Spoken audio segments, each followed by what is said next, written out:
El otro potencial termodinámico que vamos a estudiar es el conocido como la energía libre de Gibbs. Esta representación tiene la característica de que se distingue porque es descrito únicamente con variables intensivas como variables independientes e implica una doble transformación de Legendre a partir de la energía interna, es decir, una transformación de Legendre que elimina la entropía S por su variable conjugada, que es la T, y que también elimina el volumen B por su variable conjugado, que es el menos P. Entonces, las nuevas variables en la energía libre de Gibbs van a ser P y T. Entonces, una doble transformación de Legendre. Aquí la tenemos esquematizada, ¿verdad? Ustedes van a cambiar la S por la T y B por menos P. Entonces van a pasar de una U, que es una función del volumen y de la entropía, a una función F3, que es una función de la temperatura y de la presión. Como les decía, esto se trata de una transformación completa de Legendre. Entonces, en la ecuación 17 de la tabla, eso corresponde al caso n igual a 2 y t igual a 2. O sea, todas las variables las voy a transformar. En ese caso, entonces, F3 va a ser U. Acuérdense que aquí va el producto de la vieja variable por la nueva conjugada, y aquí va la vieja por la nueva. Entonces, estamos cambiando T por S y estamos cambiando P por B por menos P. Entonces, la transformación de Legendre sería U, que es el potencial viejo, menos el producto de las variables que están, las viejas y las que vamos a cambiar. Entonces, la ecuación 39 define de forma explícita F3. Como sabemos nosotros, las relaciones parciales son, pues la nueva variable es la derivada parcial del potencial anterior con respecto a la variable conjugada vieja, que es S, a la otra variable constante. Y la nueva variable conjugada, que es menos P, igual a la derivada parcial del potencial viejo respecto a la vieja conjugada a la otra variable constante. Eso es fijo, ¿verdad? Lo único que ahora tiene cara, ¿verdad? Es decir, S es la variable nueva y B es la otra variable nueva. B y S son las variables antiguas. Entonces, esas serían, digamos, las relaciones parciales para T y para P. Como U es una función de la entropía y del volumen, entonces sus derivadas también van a ser una función de la entropía y del volumen. Entonces, tendríamos una expresión de ese tipo. T igual a T de S y B y P igual a P de S y B. Por lo tanto, yo puedo despejar S y B en términos de T y P, que es lo que yo quiero, para que me quede entonces el nuevo potencial expresado en términos de las variables nuevas. Es decir, la expresión que me da las derivadas parciales, que son funciones de S y B, las invierto para, o sea, despejando S y B, para obtener las variables nuevas, o sea, para obtener S y B en términos de T y P y sustituirlas y tener entonces la nueva representación, que sería entonces, bueno, tendría un volumen en función de la temperatura y de la presión, una entropía función del volumen de la temperatura y de la presión. Entonces, si sustituimos estas dos en la 39, que nos define F3, tendríamos nosotros que F3 es entonces U, que es función de SB menos ST más P por B, o sea, U, que es función de S, la cual es una función a la vez de T y P, coma B, que a su vez es función de T y P, menos S, que va a ser una función de T y P, más P por B, que es una función de T y P. Finalmente da una F3, que es una función de T y de P. Esta nueva función la vamos a llamar entonces nosotros energía libre de Gibbs y la vamos a denotar con la letra G. Energía libre de Gibbs. Explícitamente, entonces tenemos G igual a U menos T por S más P por B, G función de T y P. Si diferencio 42, entonces, bueno, va a ser de U menos T de S menos S de T más P de B más B de P. Y luego voy a hacer uso de la ecuación fundamental de la termodinámica para sistemas PV y voy a sustituir D de U. Entonces DDU pues sería TDS menos PDB. Entonces sustituyo aquí DDU, cancelo el TDS que está acá, cancelo el PDB y solamente queda entonces menos SDT más BDP, lo cual nos daría la forma diferencial de la energía libre de Gibbs, de G igual a menos SDT más B por DDP. Pueden ver entonces ahí que queda clarito entonces que las dos variables independientes de G son T y P. En la ecuación 44 se pone eso de manifiesto. Voy a diferenciar la ecuación 43, la que nos dice que G es una función de T y P. Y entonces la diferencial de G va a ser la parcial de G respecto a la temperatura a presión constante, diferencial de temperatura, más la derivada parcial de G a presión constante, con respecto a P a temperatura constante, diferencial de presión. Entonces nosotros podemos comparar esta 45 con la 44 para obtener las relaciones que dan S y B. Entonces obtenemos que menos S es la derivada parcial de G con respecto a T a P y que B es la derivada parcial de G con respecto a P a T. Ok, entonces ahí están las relaciones que corresponden a la energía libre de Gibbs. Como pueden ver, se va enriqueciendo el número de relaciones, ¿verdad? Son muchas relaciones, por eso les recomiendo que tengan su tablita. No sé, Jorge, si ya usted logró pasarles a ellas las que usted tenía, para que les sirva de base y ellas la vayan haciendo más grandes si necesitan.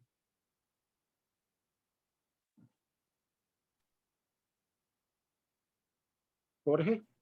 Las envié ahí al grupo. Ah, bueno, ya la tienen entonces, ¿verdad, jóvenes?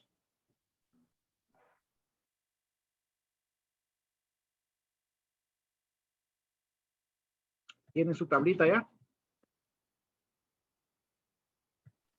Sí. Vayan agregando más las que no tengan, ¿verdad? Porque así se les hace más fácil. Porque son un montón de ecuaciones y tienen que estar volviendo cada vez a las notas. No es tan cómodo. Ok, vamos a ver entonces ahora el siguiente punto.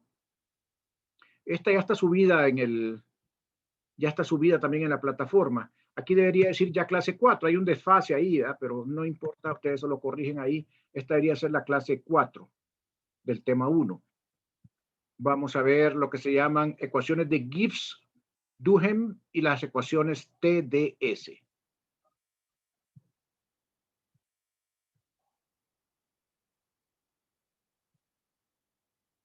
Vamos a ir un poco despacio porque aquí hay un montón de sustituciones. Sería bueno que fueran anotando en su cuaderno o en una hoja de papel para que vayan siguiéndome más y vayan ustedes verificando lo que yo voy haciendo acá. Entonces les recomiendo que tengan a la mano ahí una hoja de papel para que vayan anotando porque hay mucha sustitución en el camino para que podamos ir haciendo las deducciones. Entonces vamos a partir de la definición de la entropía, que dice que para procesos reversibles el cambio de entropía es de Q reversible entre T. Sabemos que eso se puede generalizar si yo encuentro cualquier proceso, o sea, reversible que sustituya al real o irreversible, siempre y cuando se reproduzcan los mismos estados inicial o final. Porque como la entropía es una función de estado, su cambio no depende del camino, sino que solamente de los estados inicial y final. Una forma generalizada de bueno, no debería ser segunda ley, debería ser primera ley, ¿verdad? No sé por qué le puse segunda, porque es la primera ley, porque la ley 0, esta es la primera ley, no la segunda. Dice que dU es TDS más la sumatoria de I igual 1 hasta N de XI de DI. Esa es una forma generalizada.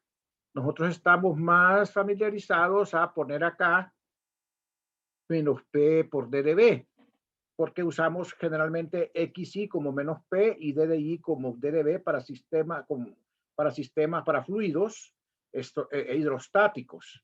Pero ese es un caso particular. Esta es la forma generalizada que va a tener entonces la variación de la energía interna. Esta sería como una ecuación fundamental de la termodinámica generalizada. La U entonces se escribiría en esta visión como una función de la entropía y de la Y1 hasta Yn, de la Cn hasta Y y de la energía interna. Son n más 1 variables en total, y en este enfoque las n más 1 variables serían variables extensivas. Igualmente, ¿verdad? Yo podía invertir y podría tener una representación diferente y escribir la entropía como función de la energía U y de las n y s. O sea, igual función de n más 1 variables. O sea, puedo tener esta representación o esta representación que está acá. Si invierto. Diferenciando la función de punto, o sea, la función de estado U, pues tendríamos d de U, su diferencial total, igual a la derivada parcial de U con respecto a S por d de S a todas las Y constantes, más la suma de J igual a 1 de la derivada parcial de U respecto a Y, a Y, a todas las J menos a la Y constante por d de Y. Entonces sería la diferencial total de U. Si comparo entonces la 40 con la 50, la 49 con la 50, perdón, entonces el coeficiente de d de S va a ser T. Entonces T va a ser la derivada parcial de U respecto a S a todas las YJ constantes. Y XY similarmente, pues va a ser la parcial que corresponde, de parcial de U a la correspondiente YI a todas las demás Y constantes, o sea, las YJ constantes y distinto de J, porque es respecto a la cual estamos nosotros derivando. Por ejemplo, si XY fuera menos la presión, YI sería el volumen, ¿verdad? A veces se utiliza la nomenclatura prima en vez de poner todo esto que estamos poniendo acá, de que sea todas las YJ, la piatoria de todas las YJ constantes con J distinto de I, se le pone simplemente prima para indicar que no incluye, en las constantes no incluye a la J igual a I. Es claro que de estas ecuaciones, las variables intensivas, que son T, X1 hasta XN, aparecen expresadas en función de las variables de las n más 1 variables extensivas S, Y1 hasta YN. O sea, me refiero a estas ecuaciones que está acá. Tengo yo la temperatura, que es una variable intensiva, y tengo las n variables intensivas XY, y van a aparecer como función T de las n variables extensivas YJ y de la entropía. Y aquí va a aparecer XY como función de las n variables extensivas YI y de la entropía.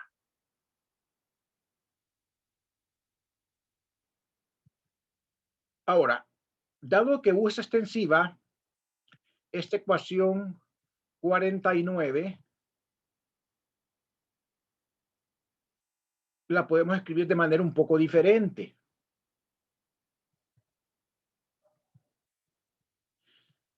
Vamos a hacer valernos del hecho de que es extensiva.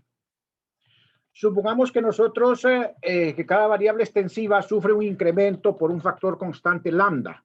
O sea que el volumen, por ejemplo, lo cambiamos, lo aumentamos 3 veces, 4 veces, 3.5 veces, etcétera. Y que todas las variables extensivas, incluyendo la entropía, son cambiadas por el mismo factor. Como U es una variable extensiva también, el mismo incremento de todas las variables extensivas va a ser el mismo incremento de U.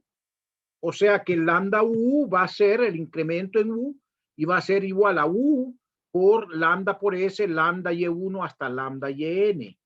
Ese es precisamente el asunto, ¿verdad? La condición que define las variables extensivas.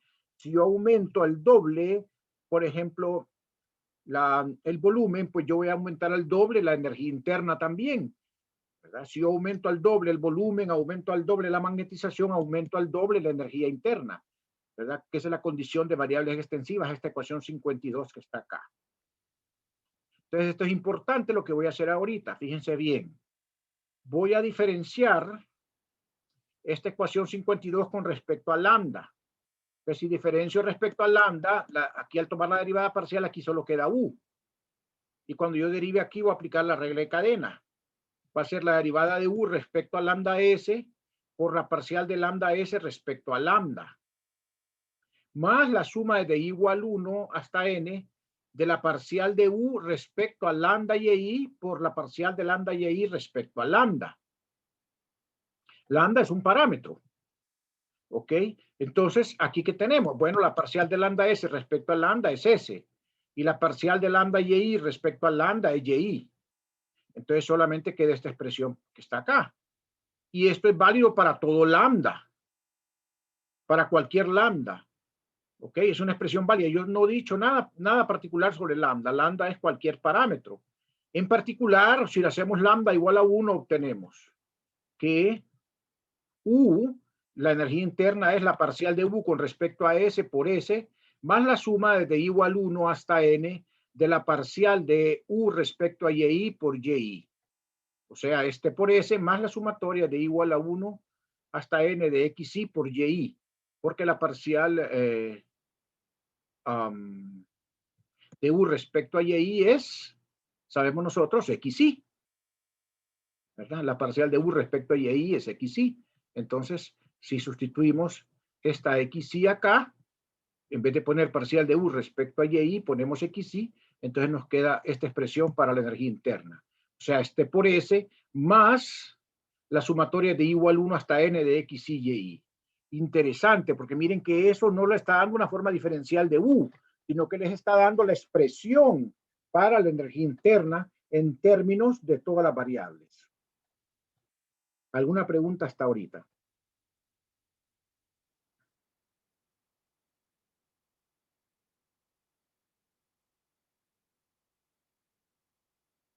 ¿Me van siguiendo?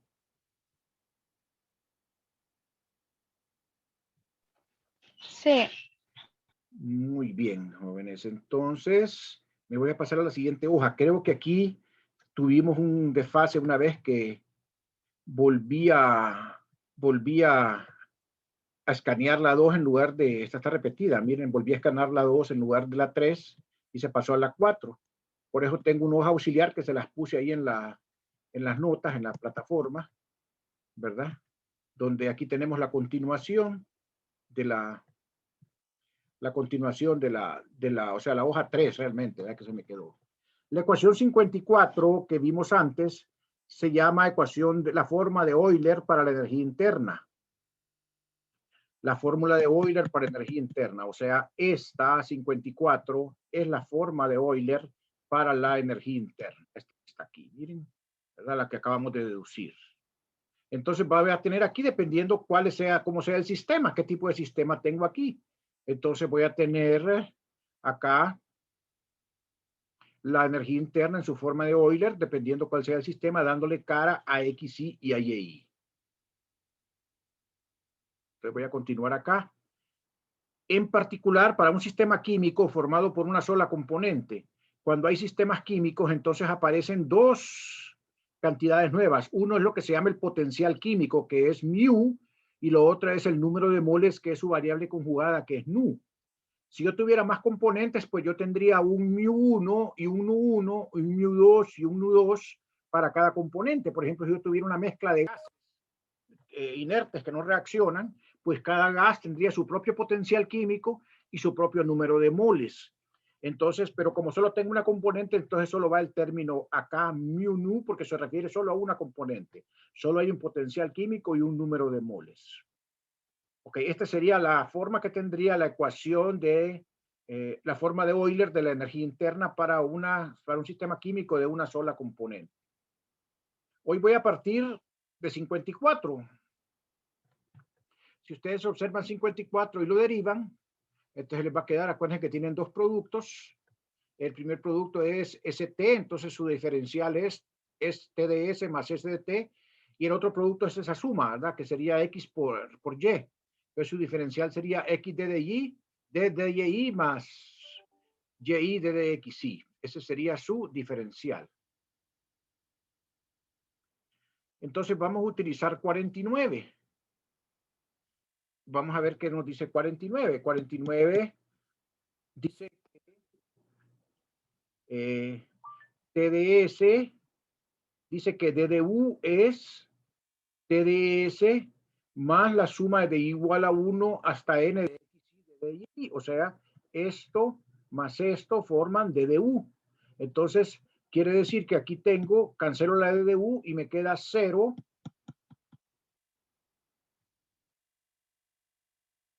0 igual a s de t más la suma de igual a 1 hasta n de y de x y.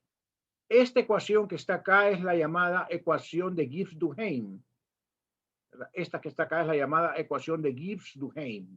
Esta 56. ¿Ok? En particular, para un sistema químico con una sola componente que obedece la ecuación 55, o sea, esta que está acá, entonces nosotros tendríamos que menos S de T menos P de B más mu de mu. O sea, este producto tendría dos términos. El término menos P de B más el término nu de mu. Miren que aquí va, la y es la variable extensiva, ¿verdad? Y la dxy es la variable intensiva. Entonces, perdón, la... sí, aquí va, ¿verdad? En el producto va... permítame un segundito, por favor. Déjenme revisar aquí.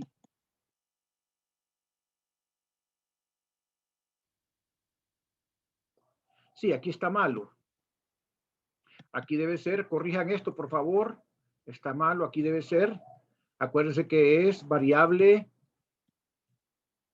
extensiva por el diferencial, este volumen, ¿verdad? Diferencial de variable intensiva. Entonces aquí va de P.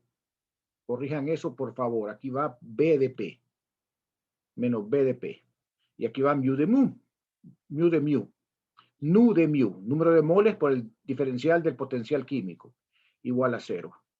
Entonces, si aquí despejo yo de mu, el diferencial del potencial químico, y lo paso al otro lado, entonces cambio el signo acá y divido entre el número de moles, va a quedar d de mu igual a menos S entre nu por d de t más B entre nu por d de P.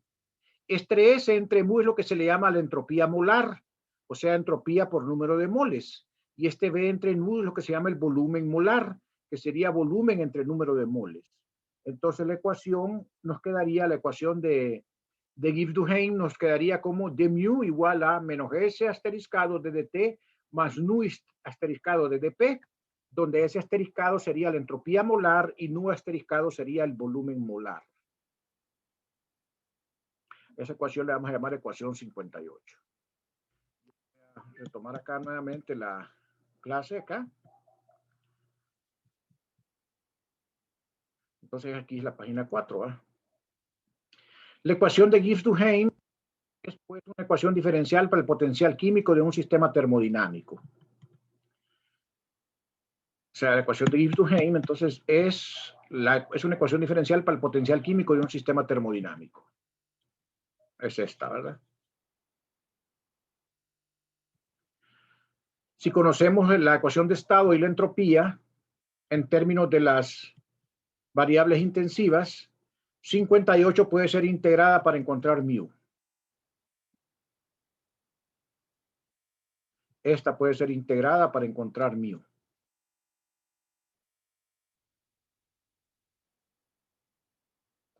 Observe que en general la ecuación de Gibbs-Duhem representa una relación en forma diferencial entre las variables intensivas que describe los estados de equilibrio.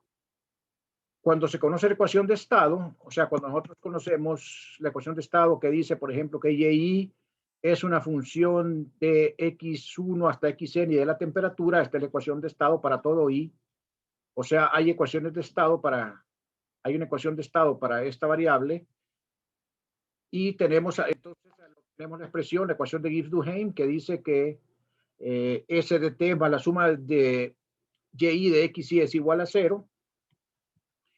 Entonces, así como S, como una función de las variables, o sea, se puede integrar para encontrar esta relación en forma explícita. Claro, yo necesito acá conocer la relación que hay entre las variables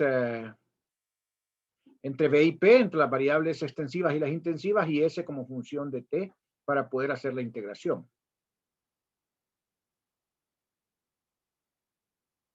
y encontrar mu de una forma explícita. Bien, ¿alguna pregunta hasta ahorita?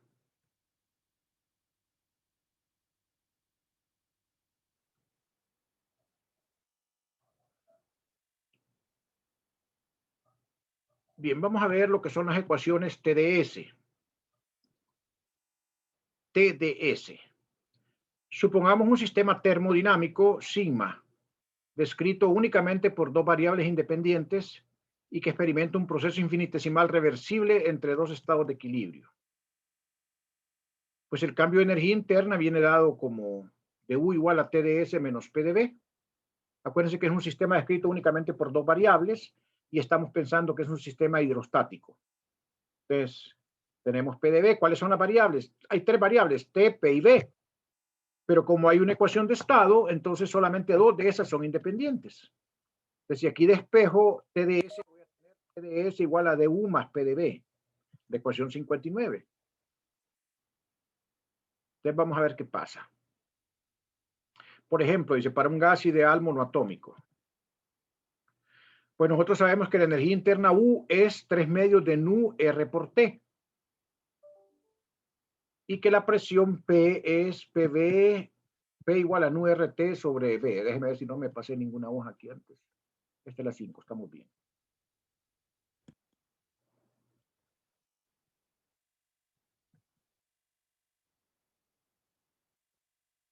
Ok, entonces tenemos la ecuación de estado y la energía interna del gas es monoatómico. Entonces DDS va a ser 3/2 de nu R. Entonces como EDS entre T, es DU entre T, entonces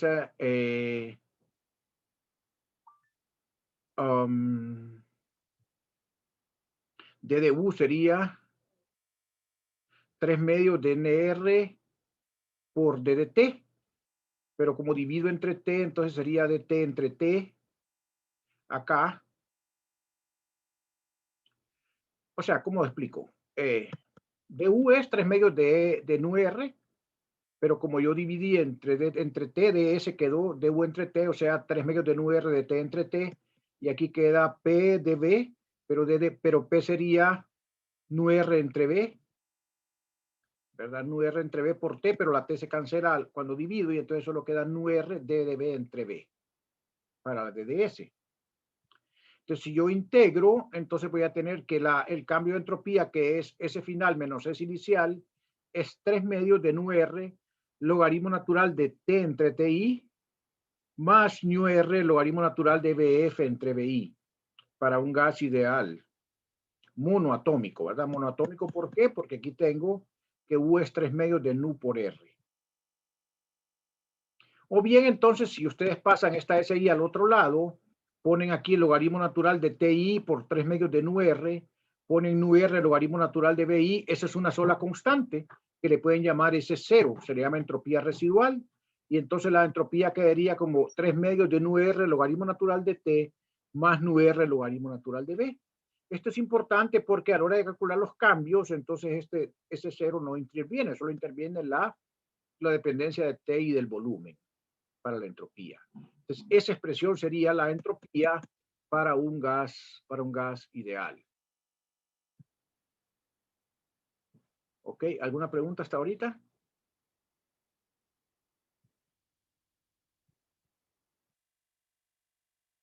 Entonces, esta entropía nos permite, esta ecuación 59 nos permite encontrar un gran número de relaciones. Pues la 59, ¿cuál es? Esta es, la 59 es la ecuación TDS, esta que está acá. Nos permite encontrar un gran número de relaciones entre variables termodinámicas que describen al sistema y que pueden expresarse en forma estándar.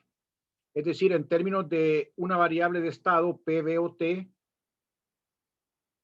o de kappa, beta y el calor específico C sub P. Acuérdense que kappa y beta son los coeficientes de expansión o dilatación volumétrica en el caso de beta. Kappa es el coeficiente de compresibilidad isotérmica, el cual viene dado de tal forma que vienen definidos de esta manera, ¿verdad? Beta como 1 sobre B parcial de B con respecto a T a P, y kappa como menos 1 sobre B parcial de B con respecto a P a T.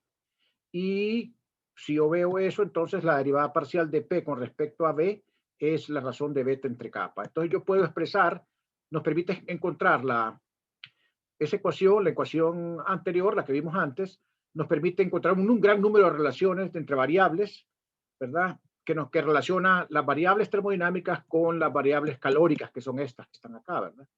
Los módulos que se le llaman. Entonces eso es lo que vamos a ver posteriormente nosotros en la próxima clase. ¿Tienen alguna pregunta?